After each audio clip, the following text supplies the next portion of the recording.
What's going on, guys?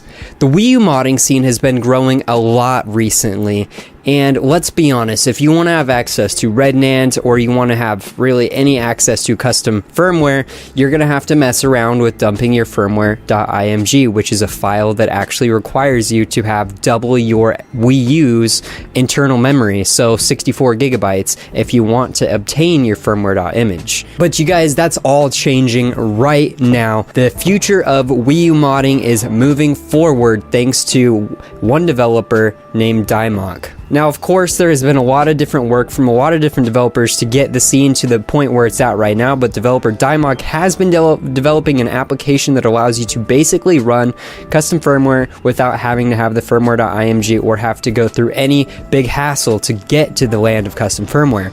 Now, he just released a utility that actually patches signature checks so that you can actually run unofficial games and homebrew right from your home menu if you install it that way. So games that are out of region, with his custom firmware that does not require firmware.img, you can actually run these titles straight off of your home screen right after you run his application. So it does patch signature checks, which is great. Now, Dimok also said in his release notes that you can't use WUP client or FTP IIU anywhere with this, but it could probably be extended in the future, especially the /dev node part, which is quite easy to add and modify. But for now, it's a simple signature checker.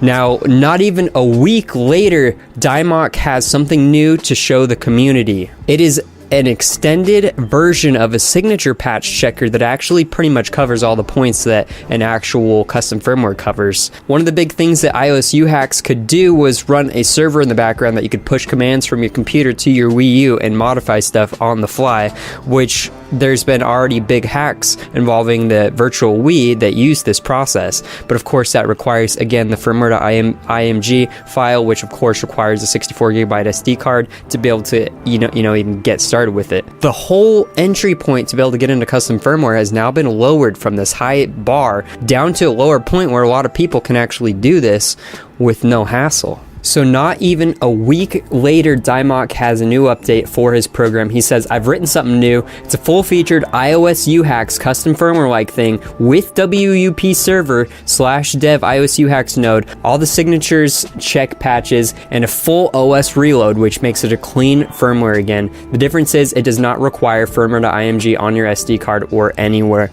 else. This is monumental for the Wii U modding scene. This right here is going to change the Wii U modding scene for the future. It's now getting simpler. It's now more of an entry point for many people to be able to get involved with this now. Well, I'll put down the links in the description. All you got to do is put this onto your homebrew launcher, this program, and launch it, and boom, you're in custom firmware mode, just like that. Let me know what you guys think about this. Are you one of the people who haven't wanted to mess with firmware.img just because it's kind of a time-consuming process? Are you excited for custom firmware getting easier on the Wii U? Let me know all that and more with your thoughts in the comment section below, and I will check it all out. Anyways, guys, please like it up, subscribe it up, and I'll catch all of you guys future videos and live streams. Peace out, crew.